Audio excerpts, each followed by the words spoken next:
السلام علیکم ورحمۃ اللہ وبرکاتہ۔ یہ ہمارے ایک دوست ہیں، آ، ان کے بہنوئی ہیں، تو یہ میں آپ حضرات کو اس لیے بھیج رہا ہوں کہ یہ گٹکے ماوے کی وجہ سے اس کے منہ کا کینسر ہو گیا، اور اب اس کا آپریشن کیا ہے۔ آغا خان والوں نے 20 لاکھ مانگا اور لیاقت نیشنل والوں نے 16 لاکھ میں آپریشن کیا ہے، اور 1% بھی گارنٹی نہیں دی۔ تو جو بھائی بھی ماوا گٹکا کھا رہے ہیں، میری تمام بھائیوں سے گزارش ہے درد مندانہ کہ خدا کے واسطے یہ چیز چھوڑ دو۔ اللہ سب مسلمانوں کو ہی چھڑوا دے چیز۔ بھائی اس دیکھو پورے منہ کا کینسر ہوا ہے، اور اس کی بیوی کے آنسو ہی نہیں سوکھ رہے، پورا گھر اس کا جو ہے نا، گھر کا سب کچھ بک رہا ہے ان کا۔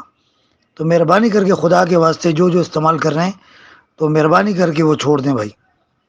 اور آگے بھی یہ جو جو آپ لوگوں کے تعلق میں لنک میں لوگ ہیں ان کو بھی بھیجیں، ان کو بتائیں بھائی دیکھو کسی مشکل تکلیف کے اندر ہیں۔ بہت شکریہ بھائی۔ السلام علیکم ورحمۃ اللہ وبرکاتہ۔